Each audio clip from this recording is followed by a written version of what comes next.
¿Cómo definíamos hemostasia? Levantando la mano siempre.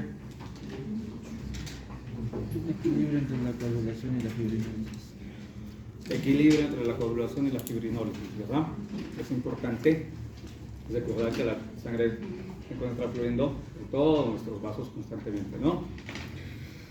Entonces, este equilibrio entre lo que es coagulación y fibrinólisis es a lo que denominamos hemostasia como tal, ¿no?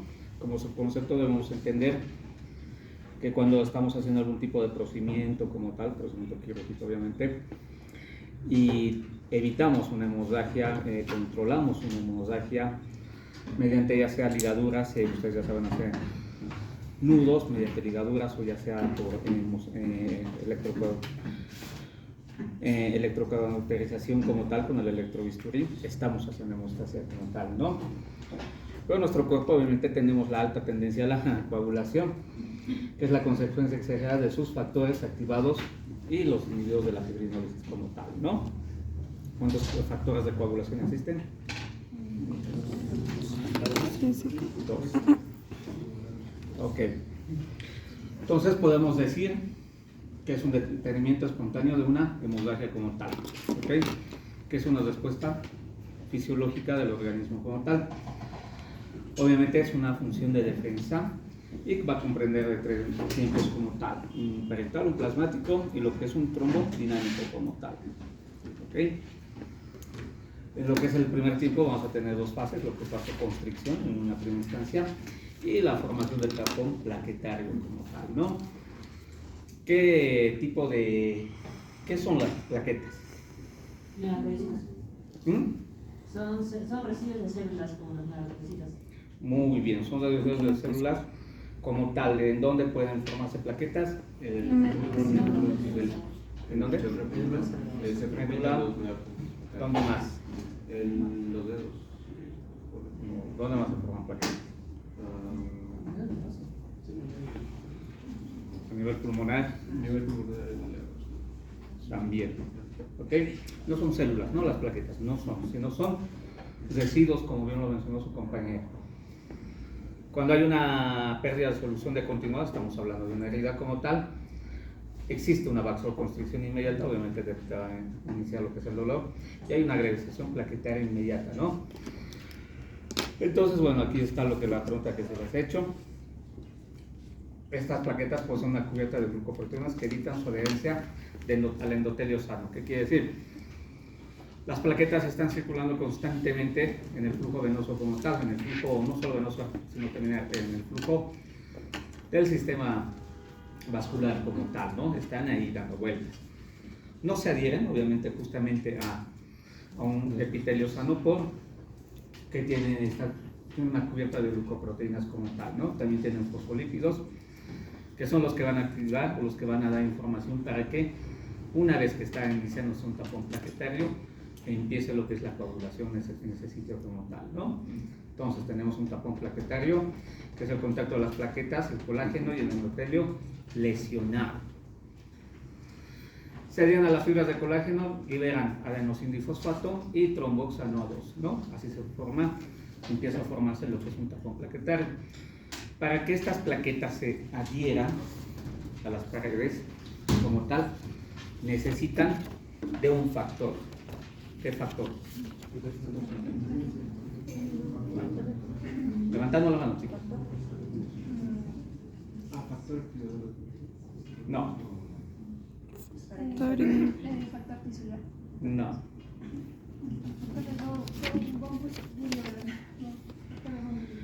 Factor de von Willebrand. ¿Qué es el factor de von Willebrand? El factor de von Willebrand es justamente lo que tiene las plaquetas para poderse adherir al epitelio que está lesionado como tal. Imagínense que esta es una plaqueta, yo pongo esto aquí, y si no tiene factor de von Willebrand, ¿qué va a pasar? Se cae, se cae. Si tiene factor de von Willebrand, es igual que un adhesivo. Tú retiras la cubierta del adhesivo y esto se pega, ¿verdad? Eso es el factor de von Willebrand. ¿En qué factor de la coagulación se encuentra? 8. ¿Tu nombre es? Wendy. Wendy, muy bien. es también las plaquetas, chicos, pueden tener ausencia del factor de von Willebrand como tal. Se llama enfermedad de von Willebrand justamente, y es una deficiencia también llamada pseudohemofilia como tal. ¿Ok? Una vez que se inicia el factor, empieza a iniciarse el plaquetario, obviamente los fosfolípidos empiezan a dar la alarma para que se dé la coagulación en el sitio, va a ser frenado por otro tipo de acontecimiento que se llama fibrinólisis. La fibrinólisis va a evitar que ese tapón plaquetario se exceda y que esa coagulación sea excedente. ¿Por qué? Porque si no hay algo que frene, ¿qué puede suceder? Hemorragia. Trombo.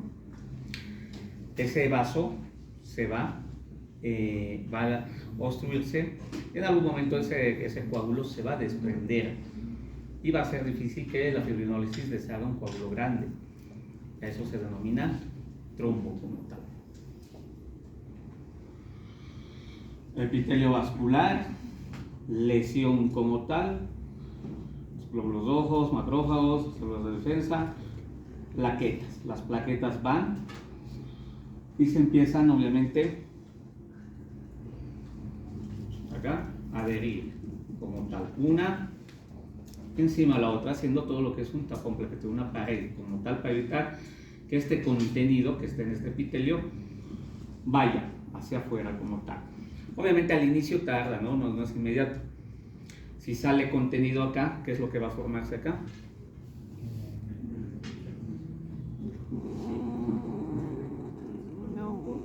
¿Qué has dicho? La primera palabra. Hematoma. El edema es salida del líquido de aquí hacia la célula y que se extravasa y forma el tercer espacio. Eso es un edema. La salida de sangre de acá no va a pasar a la célula, va hacia un tercer espacio, haciendo un acúmulo.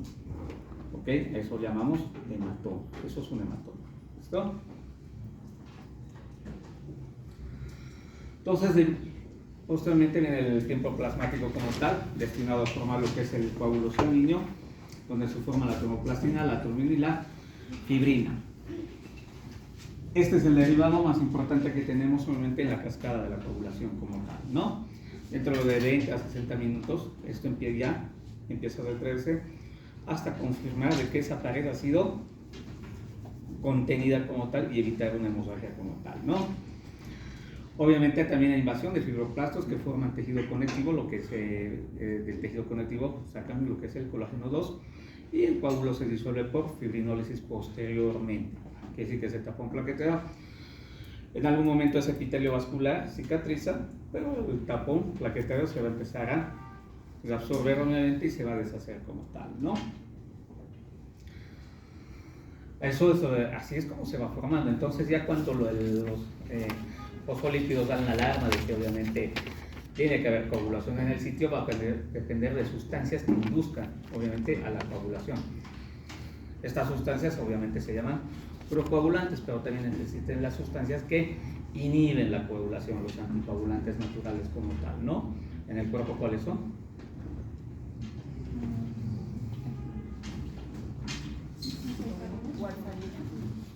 La heparina. La heparina es la natural, ¿ok? Al existir lesión de los vasos, predominan los procoagulantes como tal, ¿no? O sea, va a tratar de conservar lo máximo que pueda ese tapón como tal. El proceso de coagulación activa una cascada de distintas reacciones. La cascada de evolución de la coagulación va a depender de cuál de las dos se va a activar, dependiendo a qué.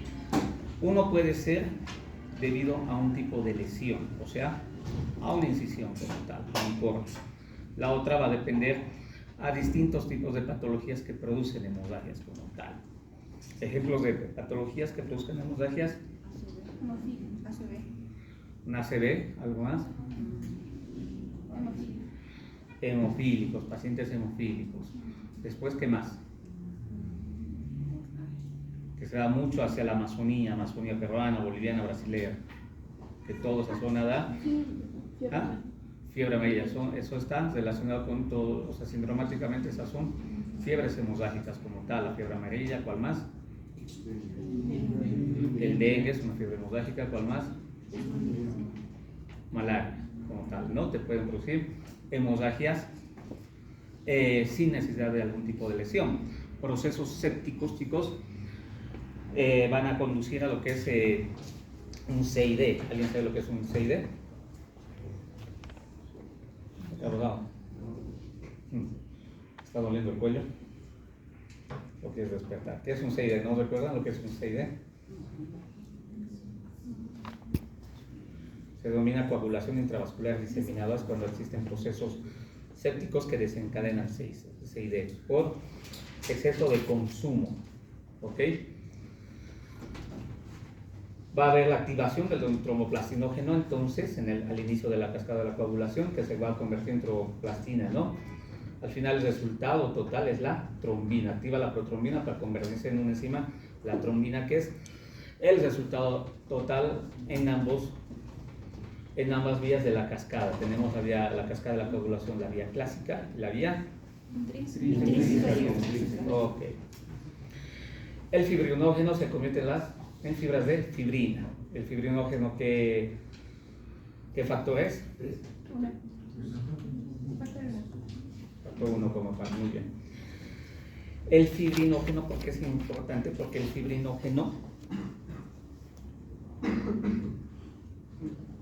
en la cascada de la coagulación, ven estas líneas celestitas como tal, como una red de pescar. Eso es lo que contiene el tapón plaquetario para que se forme la coagulación en ese sitio. ¿Ok? Es justamente el fibrinógeno que crea las redes de fibrina, obviamente, y va a contener para poder tener una coagulación y hacer una hemostasia de forma adecuada. Principalmente las beta-glubulinas son enzimas proteolíticas inactivas que al ser activadas desencadenan reacciones en cascadas sucesivas, ¿no? Entonces, la cascada de la coagulación no necesariamente empieza con el factor 1 como tal, ¿ok? Sino que por acción enzimática va a depender si empieza con el factor 10 o con el factor 9 sobre todo, ¿no? Y que al ser activadas desencadenan reacciones escalonadas sucesivas al proceso de coagulación. Recordando que existen 4 factores importantes que van a participar en estas cascadas, en ambos formas de la cascada de la coagulación, las cuales van a ser dependientes de una vitamina liposoluble. ¿De cuál vitamina? De la vitamina K, que se sintetiza ¿dónde? En el hígado, ¿no? Cuando nosotros hablamos de la síntesis de la vitamina K en el hígado, estamos hablando también de lo que es coagulación. Cuando el hígado trabaja de forma adecuada, los factores de la cascada de la coagulación van a estar de forma adecuada. Por eso hacemos referencia de que cuando yo hablo de que funcionalidad hepática no son transaminasas, es otra cosa. Funcionalidad hepática me habla de un buen circuito de cascada de coagulación, que existan los factores de forma adecuada y que vayan a permitirme hacer hemostasia como tal. A eso llamamos funcionalidad hepática. ¿Cuál es la funcionalidad hepática? Ha sido pregunta de examen en su presentación. Muy bien, bueno. Tiempo de protrombina. Ese es lo que te dice si el hígado está trabajando mal o bien. El valor es de Más menos 12. más menos 12 segundos. ¿Ok? Que puede decir de 10 a 14 tranquilamente no hay alteración como tal. Y obviamente recuerda que si hay deficiencia de esto, nosotros vamos a administrar o algún tipo de derivado como tal. Eso es justamente la próxima clase que engancha esta para que ustedes puedan ir llevando una secuencia adecuada como tal. Entonces yo tengo, si hay una lesión de la pared vascular, hablamos de una incisión, vía quirúrgica, o con una lesión traumática como tal, la vía extrínseca como tal. Y la intrínseca cuando es propias no de la sangre, sino obviamente que hay algún tipo de alteración a nivel metabólico en el cuerpo que obviamente te condiciona a producir hemorragia como tal, ¿no? Solo para que recuerden los factores de la coagulación como tal, ¿no? Ahí están sus 12 factores como tal. Sobre todo recordar que los factores dependientes de vitamina K son los, ¿cuáles? 2, 7, 9 y 10. 2, 7, 9 y 10. Muy bien, ¿cuál es tu nombre? Bien. Ya, muy bien. 2, 7, 9 y 10. Hemofilia A es deficiencia del factor 8 y hemofilia B 9. ¿Ok? Pseudohemofilia. No, acabo de decir. Factor de von Willebrand. El factor de von Willebrand se encuentra en el factor 8. Pseudohemofilia, deficiencia del factor von Willebrand del factor 8. No es lo mismo que hemofilia A. ¿Ok? Entonces es importante que recordemos los distintos factores de la coagulación, ¿no? Ok. Tengo un traumatismo, hay un factor tisular que me va a activar la cascada de la coagulación. El 5 se va a volver 5 activado como tal. 7 activado como tal, lo siento. El 7 es el que activa al factor 10. Pero necesita de calcio. El calcio es factor 4. ¿Ok? Sin este factor no va a haber esto. ¿Ok? Una vez que tengo 10 activado, necesito nuevamente calcio para que el factor 5 active la protrombina. Una vez que yo tengo protrombina activada, otra vez necesito calcio. Y obviamente necesito... No, es la protrombina que ya está siendo activada para derivarse en el último residuo, que es la trombina. Aquí los fosfolitos de las plaquetas actúan porque las plaquetas ya están activándose, haciendo tapón plaquetario. ¿Ok? Y termina en lo que es la trombina. Los dos esquemas que yo manejo aquí son bien facilitos. Tú puedes ir a cualquier a dar examen de residencia a cualquier país y esto es pregunta de examen en cualquier país. ¿Cuál es el factor que más repites? Calcio. Calcio. ¿Saben dónde se absorbe el calcio en el organismo?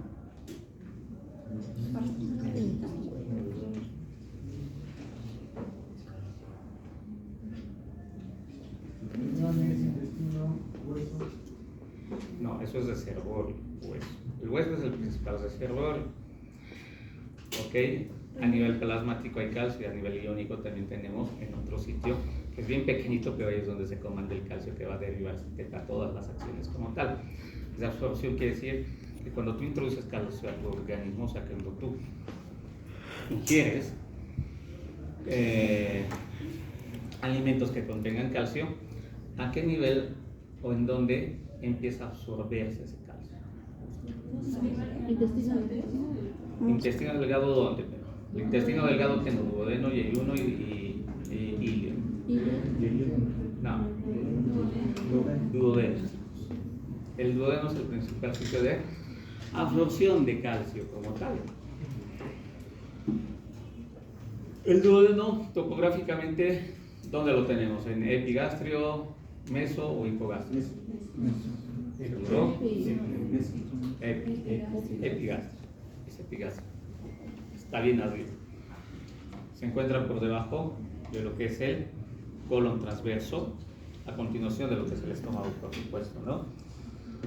Tengo ahí epiplones que están protegiendo esa zona. Los epiplones, por lo menos algunos de sus compañeros que han ingresado a cirugía conmigo en un centro de apéndices, no solamente han visto un epiplón, sino hasta lo han tocado, ¿verdad? Han tenido algunos la ventaja de hacer eso, ¿no? Ese epiplón está ahí también resguardando al duodeno. El duodeno es fijo, no está libre. Y para llegar al duodeno tienes que abrir los epiplones, la transcavidad de epiplones, para poder trabajar en duodeno como tal. Quiere decir que es un sitio muy protegido como tal y tiene su razón. No solamente el calcio te sirve en la cascada de la coagulación, el calcio también que viene siendo a nivel de metabolismo, en que interfiere el calcio. Dime. Potencial de acción. Más que potencial de acción, chicos, el calcio es segundo mensajero. Segundo mensajero quiere decir que sin calcio mucho no funcionaríamos nosotros, si se dan cuenta. Como segundo mensajero tiene múltiples acciones como tal. Quiere decir que el calcio tiene una gran cantidad de acción, ¿no? O sea, sí es importante el consumo de calcio como tal, ¿no? Es sencillo, desde cómo yo te lo explico esto, no es difícil de entenderlo como tal. Te hago las diapositivas, solo obviamente siempre se las entrego. Les voy a cada una está explicada, cómo va yendo. ¿Qué es lo que te explico con la primera diapositiva, verdad? Esta es más compleja, esta tiene más factores de la coagulación que van a intervenir como tal, ¿no? Igual, aquí cuando hay algún tipo de alteración ya en lo que es el epitelio no venoso, ya sea una fiebre hemorrágica, un CID, una ACV, el factor 7 se va a activar como tal, ¿ok? Y aquí necesita proteína para que el factor 7 ayude al factor 11 a activarse, ¿ok? Estas dos son previas, después viene el otro mecanismo similar porque trabaja el calcio para que el 9 se vuelva 9 activado y otra vez este 9 activado puede hacer que active en conjunto con el 7 al 10, ¿ok? Pero para que el 10 se vuelva activado necesita siempre calcio, ¿ok? Una vez el 10 igual va a necesitar calcio para poder degradar a la trombina como tal, en conjunto con el factor 5 como tal. En el mismo sitio, si se acuerdan, con lo anterior, acá, en el mismo sitio, el 5 te da el calcio para la activación de la protrombina como tal. Acá, de la trombina para la protrombina, ¿ok? Igual los fosfolípidos ya activan lo que se dan la luz de la alarma para que todo este sistema de la coagulación emprenda, digamos, su cometido en el epitelio lesionado como tal.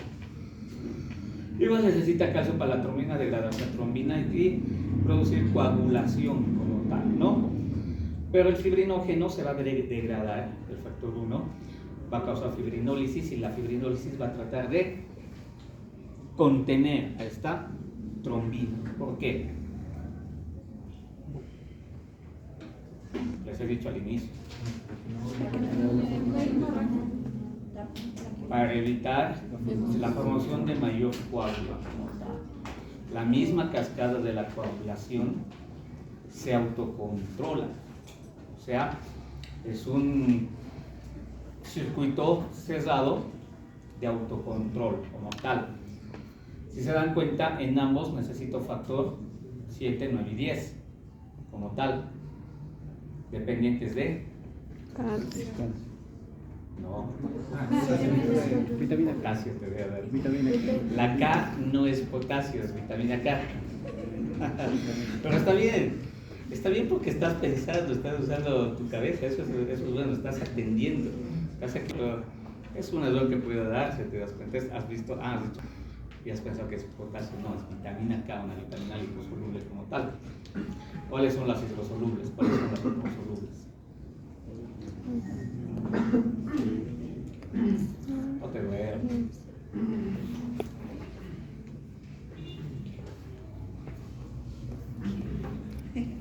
En bioquímica, chicos, llevamos pues lo que son vitaminas, ¿no? Vitaminas hidrosolubles son las del complejo y las lipo, la A, la B, la D, la E, la K. ¿Ok? Esas son liposolubles como tal. Dentro de lo que es la vitamina K, se necesita de esta vitamina para el factor 7, 9 y 10, que son partícipes activos en la cascada de la coagulación, más que del factor 2 como tal, ¿no?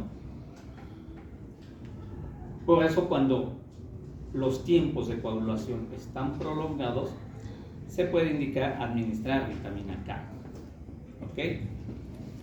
Pero tienen que saber que la administración de vitamina K no te va a resolver una hemorragia como tal. ¿Por qué?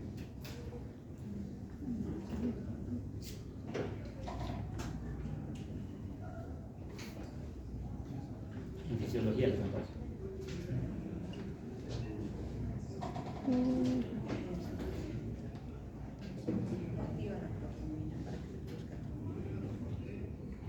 El tiempo de acción de la activación de la vitamina K tarda de 48 a 72 horas. Eso es pregunta de examen de fisiología y a nivel de decidencia también es pregunta de examen. ¿Okay? Les van a preguntar, país donde vayan, hay esa pregunta. Igual que eso de la cascada de la coagulación.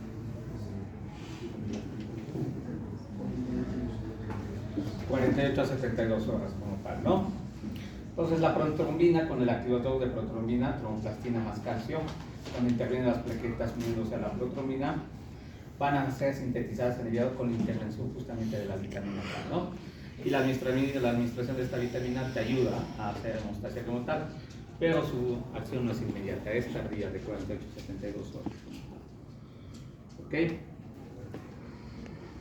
La fibrina es un resultado de la trombina más fibrinógeno, da monómeros de fibrina y es lo que va a tratar de obviamente contener al coágulo como tal, ¿no? Evitar que el coágulo crezca como tal para que haya un equilibrio y obviamente no se formen lo que son trombos como tal y no vayan a producir secuelas como tal, ¿no?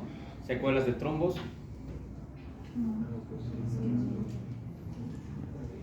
Paciente que haga muchos trombos, secuelas, ¿qué secuelas? ¿Qué le puede causar?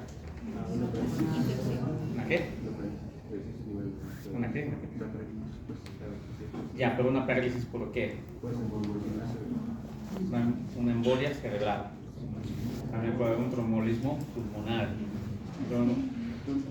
Puede haber una trombosis de miembros inferiores, piernas de miembros inferiores, prácticamente es esa actividad, porque son coágulos que viajan y pueden taponear una irrigación. Si taponean un drenaje, una vena, mucho quilombo no hay, pero si taponean una irrigación, el sitio donde va la irrigación se va. Antes de la isquemia, hipoxia. La secuencia es hipoxia, isquemia, necrosis. ¿Ok? Factores que van a impedir coagulación intravascular, factores de superficie endotelial, textura del endotelio, la capa glucocáliz y la trombomodulina son algunos factores que participan para evitar coagulación como tal. La antitrombina de fibrina y antitrombina 3, anticoagulantes de la sangre propios como tal. La heparina, que está en la sangre también. Y la alfa-2 macroglobulina como tal. ¿No? Son sustancias que se encuentran también en lo que se denomina sistema del complemento. ¿Ok? Inmunológicamente, una lesión vascular compromete el estado inmunológico como tal, por lo cual el sistema del complemento, al mismo tiempo que la cascada de la coagulación se va a activar, el factor del complemento se está activando inmediatamente. ¿Okay? Juegan papeles, no van de la mano, pero van en el mismo camino. Si se prolonga lo que es la cascada de la coagulación, el sistema del complemento hace lo propio. ¿Por qué? Porque el sistema del complemento tiene que evitar ¿qué cosa? ¿Para qué te sirve el sistema del complemento?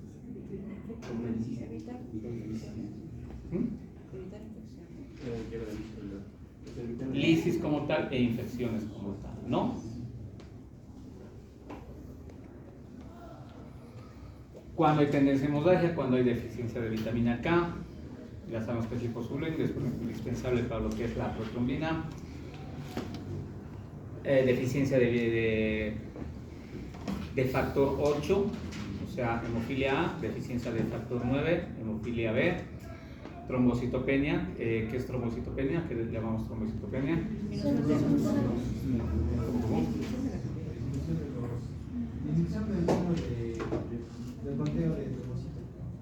De plaquetas. No se les olvide, chicos, es bien importante todos estos términos para que ustedes entiendan lo que le pasa a un paciente, ¿no? Trombocitopenia, disminución del número normal de plaquetas como tal. ¿Cuál es el número normal, flaco? Que estás pasándole no sé qué hace el rato. Igual les he dicho que les voy a mandar las vainas. ¿No es cierto? 150.000 a 450.000 unidades, ¿no? Pregunta de examen también ha sido. Si se dan cuenta, yo les pregunto muchas veces muchas cosas, no es para molestarlos, el hecho de preguntarles reiteradamente algún tipo de cosas es porque eso lo tienen que saber sí o sí el resto de su vida y entender si está fallando algo. Flaco, si quieres sales nomás, no hay lío. Si quieres te sales, no hay problema. ¿Ok? El que quiera hablar tranquilamente se sale, yo no me hago el lío. Entonces, y la enfermedad de von Willebrand como tal, ¿no? Ya saben lo que es el factor de von Willebrand como tal. ¿Preguntas? ¿Fácil? Es difícil. Una lectura y repasar fisiología no es difícil. En realidad no es difícil. Es algo que tienes que entender. Porque cuando yo te diga, anda a pedir plasma, tú tienes que saber, está pidiendo plasma, quiere decir que sus tiempos están prolongados porque su sistema de coagulación no está fallando bien. Y aunque digas, ¿para qué yo tengo que aprenderme todo lo que es la cascada de la coagulación? Sí es necesario que lo entiendas como tal. Porque cuando te llega un paciente que, digamos, tiene algún tipo a nivel digestivo, tiene algún tipo de tumor a nivel de digestión, ya sea estómago, un cáncer gástrico, donde si yo tengo un cáncer gástrico, yo ya no voy a poder usar la vía oral, esófago gástrico. Todavía puedo usar la vía enteral. ¿Cómo puedo usar la vía enteral? Ya no voy a usar el estómago. Pero ¿cómo alimento a ese paciente? ¿Sonda dónde? No es no es gástrica, no. No, pues, si tengo el tumor en el estómago ya no hay paso hacia el resto del intestino. Podría usarle parenteral, pero cuando usas demasiado tiempo de nutrición parenteral, ya les vamos a ver la clase, el hígado va a empezar a fallar. No, sonda vesical, no. O sea, no, ya va. Cuando nosotros hablamos de nutrición enteral, hablamos de sonda orogástrica, nasogástrica, pero hablamos de gastrostomía y yeyunostomía. Y yo les he explicado en práctica a los muchachos que para alimentar por estómago, por yeyuno, usamos la sonda vesical. A eso hace referencia a su compañero. Obviamente yo sé por qué lo sé, porque yo lo he explicado, se le ha grabado. Yo sé por qué él dice potasio, porque está imaginándose una K, pero es en realidad que quería hacer ahorita una K. Entiendo lo que me quieren decir, porque obviamente los interpreto, ¿se dan cuenta? Y equivocarse no es malo, participar es bueno, tratar de entender es lo ideal. ¿Ok? Salir de aquí y revisar todo lo que hemos hablado, con 2 leídas llegas al examen y no tienes ningún tipo de problema. Fácil, ¿no? Es fácil en realidad. ¿Ok? Entonces, yeyunostomía. Quiere decir que voy a hacer que el yeyuno esté comunicado al exterior mediante una sonda. Y les he explicado a sus compañeros que usamos una sonda vesical como tal. ¿Ok? Va a alimentarlo por esa sonda. Pero si yo le llego al yeyuno directamente, ¿qué sitio no estás recibiendo nutrición para ser absorbido? ¿Qué deficiencia de qué voy a tener por no estar usando un duodeno de forma adecuada? Calcio, vitaminas, calcio. Si no tengo una buena absorción de calcio, muchas cosas no van a funcionar. Y ese paciente va a tener tendencia a las hemorragias, a los hematomas. Había servido saber un poco de esto. Claro que sirve, todo sirve en realidad. Si lo sabes asociar, si tomas atención a todo lo que se habla, luego ves los pacientes al año, ustedes van a estar ya en el 4º año, van a entrar, digamos, a ver ya pacientes con distintos tipos de patologías. Y si tú entiendes esto aquí, que es algo un poco más sencillo para mí por el hecho de que lo llevo esto todo el tiempo, que tú estás conociendo, en algún momento vas a recordar la clase y vas a decir, ¿por qué hace tantos hematomas a ese paciente? Porque le están dando nutrición por el yeyuno y la absorción de calcio ha debido disminuir, entonces hay que estar vigilando el calcio como tal. ¿Te das cuenta? Necesitas saber eso. Si es un paciente que tiene afuera las tiroides, que le han volado la glándula tiroides, en realidad es una glándula nomás, pero puedes volarla o de un lóbulo, del otro lóbulo, puedes dejar un lóbulo. Como tal, en la tiroides, ¿qué otras glándulas más tienen? ¿Qué hacen las paratiroides? Administran lo que es el calcio como tal. al administrar y mantener el calcio sostenible, ayudan al organismo a trabajar de forma adecuada, pero si no tengo glándula tiroides, voy a tener deficiencia de... ¿Vas a un paciente que tenga tendencia a los hematomas? Sí. ¿Sirve entender esta parte que es un poco más teórica que práctica? Sí. Que te confundas en decir una vesical o decir calcio o potasio, está bien, porque estás participando y te estás acordando de lo que yo te he dicho y lo estás asociando como tal, ¿no? Eso es importante, chicos. Acá, durante el resto de lo que tengamos nosotros acá, equivocarse está bien. Peor sería. Entonces, recordar, ¿no? Cuando hablamos de sangría, tiempo de sangría, estamos hablando justamente de la acción plaquetaria como tal. ¿Okay? Esto puede ser de unos 6 minutos. Está hablando de cómo las plaquetas están funcionando. Y si está prolongado estos tiempos, obviamente hay una alteración a nivel de las plaquetas como tal, ¿no? La coagulación, estamos hablando que no se debe de 6 a 10 minutos, ¿no? Es prolongado con déficit de factores como tal, y el tiempo de protrombina es de 12 segundos, ¿no? Actividad del 100%, 12 más menos 2, siempre hay más menos, ¿no? No hay un número clavado como tal. Esto lo vamos ya. No es lo mismo usar antiagregante plaquetario que anticoagulante.